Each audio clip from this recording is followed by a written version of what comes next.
Welcome to the Contractor Success Forum. Today we're discussing lessons from the Great Recession. Because here on the Contractor Success Forum, we discuss how to run a more profitable, successful construction business. And we have with us Stephen Brown with McDaniel Whitley Bonding and Insurance Agency. And we also have Wade Carpenter with Carpenter and Company CPAs. And I'm Rob Williams with Iron Gate Entrepreneurial Support Systems. And so lessons that we've learned from the Great Recession and all these other things, man, can you remember all this stuff? And is it starting to get I, familiar? I don't know why they called it the Great Recession because I just remember it sucked. Yeah. Nothing great about it. Yeah, I actually minored in economics in college. It was just one of those things I was always fascinated by. And there's always ups and downs in the economy. Construction, like any industry, goes in cycles. The Great Recession was the worst one since the Great Depression in the 30s. And Yeah. it was by far the most severe, as well as one of the longest ones we've had in quite a while. I know we got three guys on here that have all lived through it, and we probably all got our war stories from it. But, it officially it lasted from like December 2007 to June of 2009. I don't know about there in Memphis, but here in Atlanta, there's been some long-term impacts from my contractors that it took a lot longer to get past that. Oh, yeah. I'd say now the names on all the signs and the builders and the home builders tournaments that I go to and things, I don't know many of these people It's anymore all new because names, isn't it it? just completely turned over. But I'd say the recession, my niche was right there at the heart of it. Affordable housing is where it all started. So we just absolutely got crunched. It wasn't like things were down 30% or 20%. Things in our market were shut off, and we were built as a recession-proof business because people always needed affordable housing. In all the other downturns, they never really affected us that much. In a way, it was good for us because people always needed a starter home, and people wanted the starter homes. They just couldn't get the financing. And then that rolled over into construction and what more probably our listeners are in the commercial thing. So that was like a year or two later when that came. So I got to experience both because I made the transition from the residential, then went into the more commercial aspect. So I got to feel it twice in a row in just a few years. Ouch.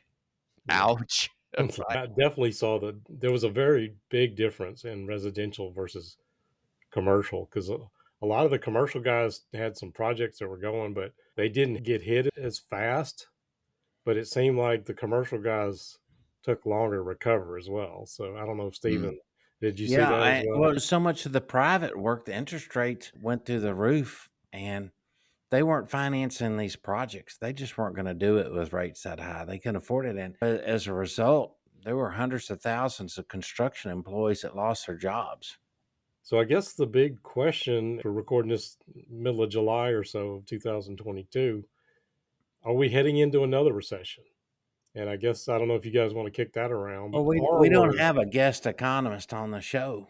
well, the R word, the recession word, sometimes has a self-fulfilling prophecy. When you start talking about it, when people start believing it, that's when it happens. But there are several factors right now we all can point to. The supply chain issues, inflation started going up, the cost of everything has gone up more so since the early 80s when we had another recession. We haven't seen inflation like this in 40 years. So the signs are there, and you guys chime in on whether you think it's coming or not. But I think one of the big points to all of these is it everybody? There are niches that were really profitable throughout all these. So where are you? And then how can you protect? And I remember that book got re-energized during that Who Moved My Cheese with little Remy and whatever Yeah. those little two mice that were going around. That book got really popular again. That book may come back again just because there are going to be people that are benefiting a lot because it's change. And then some people that are not. And are we going to be stagnant and do what we were always doing? Or what is it that we can do to adjust, compensate, or what permanent things do we have in place that lets our businesses naturally do this? Are we set up for it? I think in my business, the way we were for so long, we were started so early before I was born, is we had so much fixed cost. We were the old builders, some of the biggest builders. I ran into one of them at the bank the other day, and we were talking about our other buddy, who's now the current biggest builder in there, and he actually lost money. I think lost a lot of money last Mhm. year, even in this big thing, just because of the pricing protection. Even though his volume is way up, but I know he's got a lot of fixed cost, and he didn't have a lot of price protection. He's more of a marketer, so that brings up a lot of different subjects. Yeah, I'm wondering how Yeah. many normal Joes like us knew that the inability to get computer chips for your car would shut down Detroit. That's one of the points I wanted to eventually lead into. We had a lot of heavy equipment guys. They have a huge investments in the heavy yellow iron we talk about. And when things started going down and during the Great Recession, a lot of those guys did not survive. They could not sustain these payments on the heavy equipment. They believe that owning this equipment is the best thing since sliced bread, and we can always do it cheaper if we own it ourselves. But when you got all these payments on it and you run out of cash, you run out of work, that's where we're talking about running into issues. The ones that actually survived, there's one in particular that he just had fewer pieces of equipment. He ran it out of his home versus I had one that was probably 70, 80 million in grading, that kind of stuff, pipeline. They're gone. And they were a huge contractor before and they lost everything in it. And asphalt paving is such a heavy equipment trade. Yeah. What other accounting tips do you have? Well, so Sure. again, the overhead is number one thing in a recession that you got to really watch. But this is the time that you need to understand your cost structure. You need to understand overhead and your job costing. And I know we preach this on this show all the time about getting that in place. But if you're heading into recession, that's exactly when you need to know these things. Mm-hmm. And one of my pet peeves I talk about all the time is people use an overhead factor that they used at their company that they learned to trade at, which may have absolutely nothing to do with what their current cost structure is. Yeah. Good point. I like talking about the back office stuff because that's what we are, finance and risk management arm, business coaches, accounting. We're all about a successful contracting company. But when we talk about overhead, their eyes just glaze over. There's still so many contractors out there that won't even recognize they have overhead. They don't want to. They don't want to think about it. And I can just tell you, I'm not exaggerating. Some really great contractors are just like, la la la la la la. Are you talking? I don't want to talk about it. I really don't. And it doesn't have to be painful. Just listen to some good advice, delegate, and get it done. But just Mhm. like anything else. And I would say lessons learned from the Great Recession, like you said, Wade, overhead will eat you up if it's out of control, but it'll also cost you the profits that you have to have. You got to have that cash if a recession comes. We've always said that cash is king. Yeah, it is. We were just talking about that cost structure and the overhead recently when we were talking about the lean manufacturing and Eli Goldratt and the thought of it. And I think most of the builders, at least in the old days, the way we were, we thought of our overhead as sunk cost. And you have to adjust your volume and your margins to cover that. We get it in our mindset. Well, one, it's comfortable. It's hard to change those things. You've had those things in place for so long that they're fixed, and you just have to figure out how to bring enough in to cover all that. And Mhm. that doesn't have to be the mindset. I don't think most people even have the systems and processes in place and defined to be able to adjust that, because most of these systems and processes are in people's heads. And so you can't get rid of that burden. You can't cut it back. You can't make changes, and there's nobody else to learn that. So you're not flexible. That's a great point. The Yep. systems have to be placed. And also the battle inside and outside offices. Yep. Your inside offices, your overhead, and they're not making any money. They're managing costs. And then your outside people that are out there sweating and doing the work. And it really needs to be combined together. It's a team that can't survive without each other. Stephen, you're making my point Oh, exactly. And I know it sounds very self serving, but This is not the time to back off on your accounting. This is the time to really dig into your accounting and understand what you're doing. And so many contractors still run their, jobs by what's in my bank account. This is not a time to guess. And this is the time to get a good handle on it. So if you don't have some of that in place, you have no idea when to cut back. And one of the biggest mistakes a lot of contractors, I'll talk about some examples in a minute, but contractors did not know when to cut back when things were going down. They continue with a mentality that we talk about all the time, get more revenue, And unfortunately, especially my grading, pipeline, underground utility guys, all the residential stuff dried up, the private stuff. So everybody with all this equipment starts bidding all these jobs. The gross margins go down. So you need to, number one, understand what your overhead is and what you got to cover.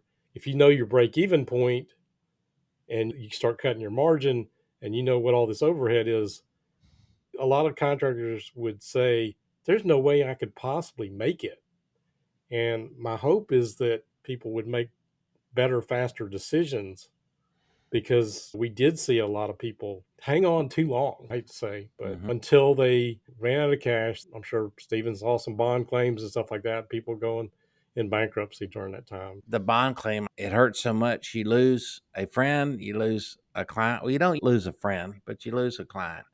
And it's never the same because you've had a bond claim and you can't get bonds again. You just can't. And it doesn't mean you're not a good person, but it means you can always Monday morning quarterback when these things happen, Wade. Always. We are obsessed with analyzing what happened. I got to know what happened. And in my business, that's all we do. We obsess about it. And there's always a reason every single time. And what I see is that stubbornness, ego, being hard headed, and not willing to change and be flexible. Like you said, with that accounting information, you got what you need to make quick decisions. Where is my company making the most money? What do I do best? And where can I leverage that experience and my current staff and my current equipment and my current backlog to go get the most money? And you can do that during a recession. We're not sitting here saying, guys, you need to hunker down and run for the hills. No, but maybe if interest rates are going up and your private work might dry out, now might be a time to consider getting into some federal contracting, or doing some partnerships with some people that do that, just subbing work for them, whatever it takes. I'm just using an example. You go out there and you find what you do best and you bid it and you know you're going to make a profit on it. And you bid that flexibility of change. We talked about the flexibility of change a lot with the theory of constraints and when we were talking about the supply side. But that same issue goes to every part of your accounting equation when you're trying to say, what risk can I take? And the more cash you have, the more risk you can take and the more reward you can have. Do y'all agree or you think I'm crazy? Absolutely. No, you I make do think you're crazy no matter what we say, but the subject's irrelevant. Yeah, and exactly what you said. We got some people that had filed bankruptcy and coming back from that even 10 years later and trying to get bonds is just impossible, or next to impossible. But one of the points I was making about the cost structure and all that stuff is knowing how to calculate break even. It's a simple formula that people don't understand, but if you got X dollars of overhead and you're making a gross profit of, say, 35% or whatever that is, if you take that overhead divided by the gross profit, that is the sales you need to make to actually break even. An example would be like if you had $100,000 of overhead to cover that's not being, a 35% gross margin. If you do the math on that, that's 285,714. So if you take the gross margin being 35%, that means your cost of sales is 65%. Multiply the 285,714 times 65%, that would give you 185,000 and change. And that leaves you 100,000. That would mean you can break even exactly. You'd make zero profit. And again, I know that was probably a really tough explanation to listen to, and I don't have time to go into it. But when you start cutting margin and you don't cut your overhead, that number goes through the roof. And that's one of the Mhm. things I wish people would look at right now. Like you said, Monday morning quarterback, it's easy to say what we coulda, shoulda done. But what I'm hoping people will do is take some proactive steps. These things happen. It goes in cycles and it's going to happen one way or another, whether it's now or sometime in the future. But that's why I think get a great handle on your job costing, get a great handle on your overhead, and then you can calculate this number accurately. How often should you calculate what your break even point is, Wade? Number one, I usually advise contractors to look at your overhead rate every single year after you finish a year in. This time of year, or when you're concerned with something like that, maybe you should take a look at it. If you've added that new project manager that cost you $120,000 a year or whatever you pay them, once you start adding people and overhead, maybe you bought a building, that stuff changes No, the you built your equation. own But building. well, maybe so, but those kind of things where we pump up this overhead, and if there's major changes in it, you should probably take a look at it more than once a year. Well, like project managers you mentioned, their salaries are eventually allocated to the jobs that they're doing, but it is overhead. You can't lose them. Well, yeah, and that's again going back to another point is during the Great Recession, everybody wanted to believe things were going to get better, and we all want to do that, and we want to weather it. When you got good people in construction or any industry, they're worth their weight in gold. So nobody wants to get rid of anybody, but there's a point where you hang on too long. Mm-hmm. Yeah. I got you. We definitely thought that it was only gonna be a couple of years, so we hung on to some land. We were fortunate to get rid of some of our businesses because we just decided we didn't wanna be in that particular niche anymore, but it was not an economic decision. I remember dad, thinking, "We'll be back out of this in 2 years," not knowing it was gonna go on and on and on for so many years, but Was cycling it through that 7 years, recession. Wade? 8 years? What? Well, who knows how to interpret that? When were we out? When did it? Officially in the US, it was like December of '07 to June of '09. But also in '09, at that point, it also kicked off a worldwide recession. Mm-hmm. Yeah, But I think there was some regional recovery. And I don't know Memphis, but here in Atlanta, a lot of that lasted a lot longer than they said. Mm-hmm. It did here too. yeah. I'd say ours was at least 5 years, and Yeah.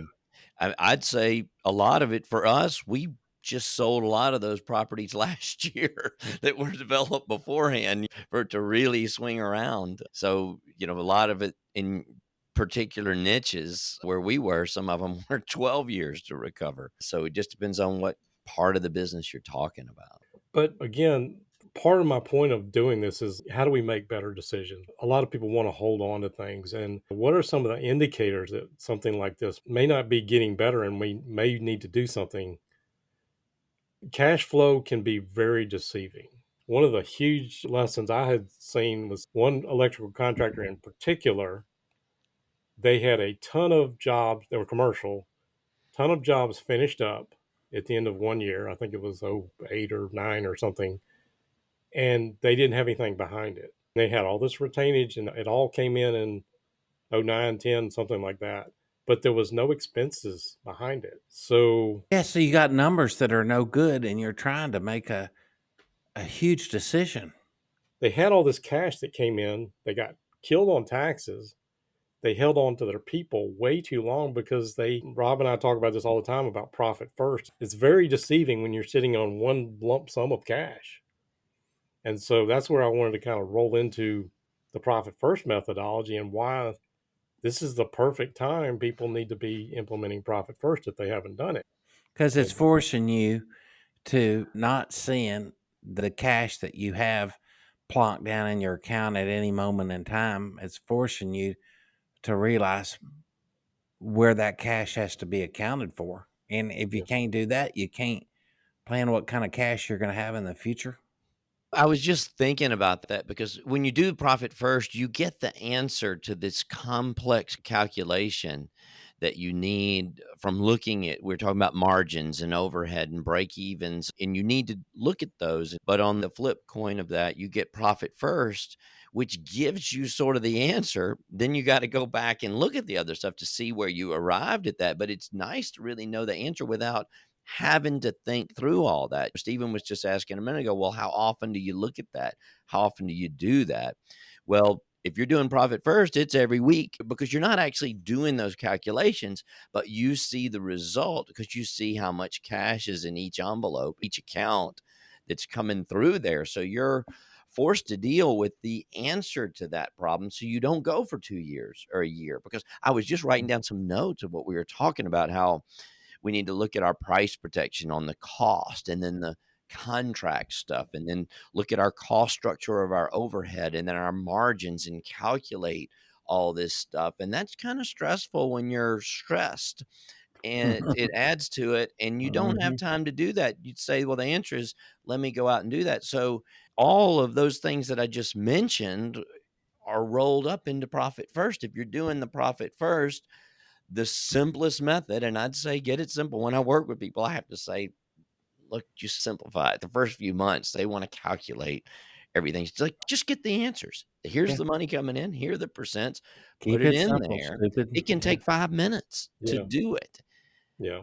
And you don't have to take an hour. And I know when I started doing it, I would calculate all of those things while I was doing it. Just don't do it. Do your profit first. Get your money in there and you see the interest and you identify that there's a major problem. So maybe you do stay in the office for an extra hour to figure this stuff out rather than spending all your time out on the job site Right. where it can just roll into a worse and worse and worse problem because you don't understand it. I want to kind of approach it a little differently. That's definitely a great points on all that. But like the case I just gave, like that electrical contractor, they had no idea that they had this huge tax bill coming, and they usually Yeah. bought new trucks, stuff like that. So if they had done profit first when all this retainage came in, they would have had the cash sitting there. But number two, they don't have this cash coming into things like OPEX or your materials and supplies. And as you see the cash constraints from profit first, when you start getting tight in that OPEX and you start having to borrow it from your own pocket, that is the best way for people to say, hey, I got to start doing something.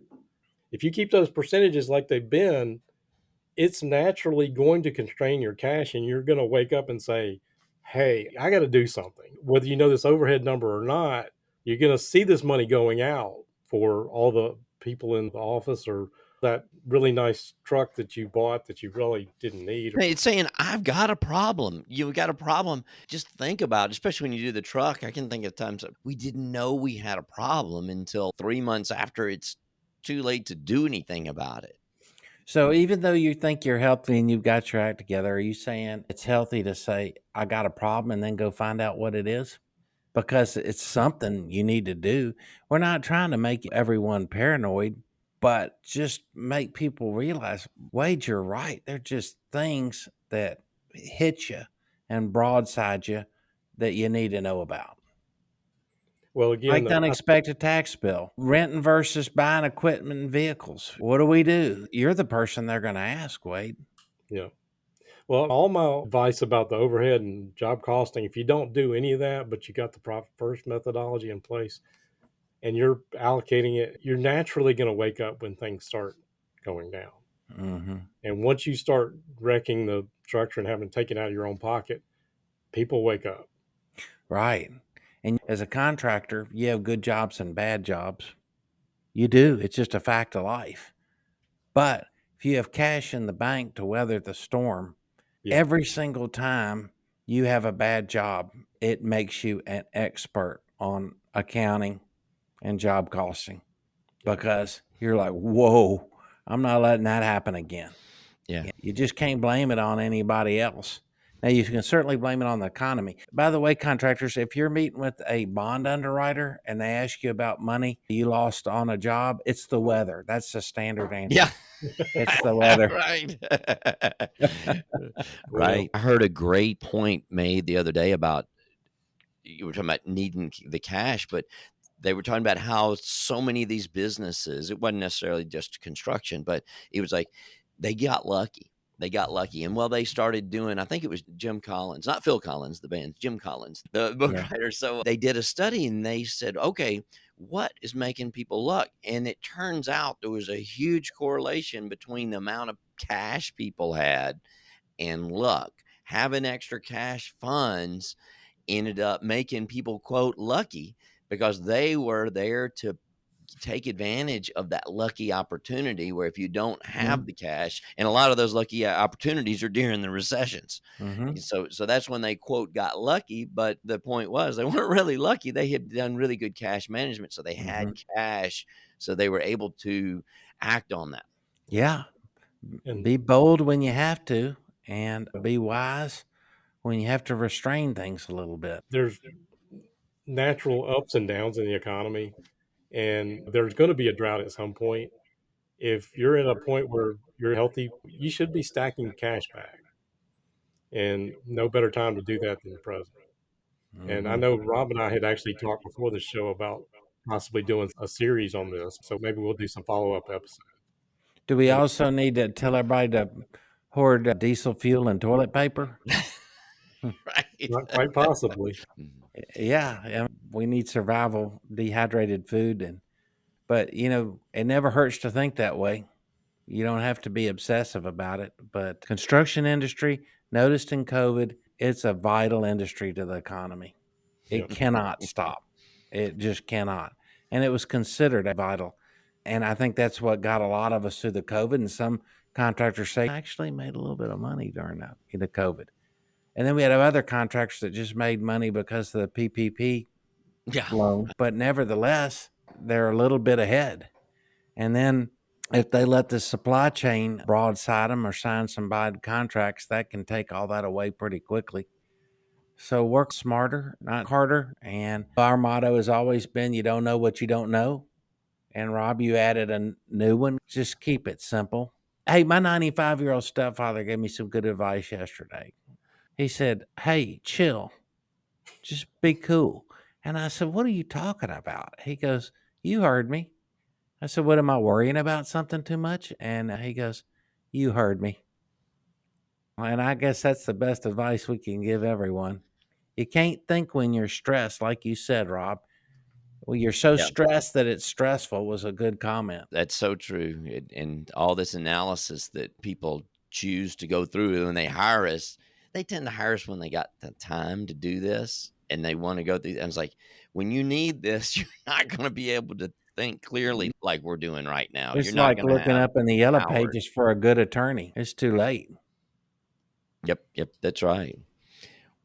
Well, guys, I hope our listeners enjoyed these great points. And Wade, thanks for your insight, because all we can do, the three of us, is hope you're listening, hoping you're getting something out of it. We'd still love more feedback.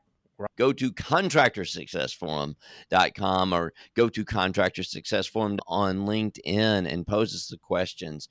Contact us somewhere. What are your problems? Do you have any stories? I'm writing a book right now, a pumpkin plan for contractors, and let me hear your stories. We're doing workshops and doing a lot of things. We may actually add the theme to some of these workshops about recession proofing as we're coming into this new inflationary time period. So look us up, give us feedback at the Contractor Success Forum, and contact Stephen Brown, McDaniel Whitley, Bonding and Insurance Agency, and Wade Carpenter, Carpenter and Company CPAs, and I'm Rob Williams, Irongate Entrepreneurial Support Systems, and ask us some questions, see how we can help. We're here for you, and we really appreciate you listening, and we appreciate the numbers going up. I'm getting these little reports. So thank you for subscribing, and thanks for listening, and we'll see you on the next Contractor Success Forum.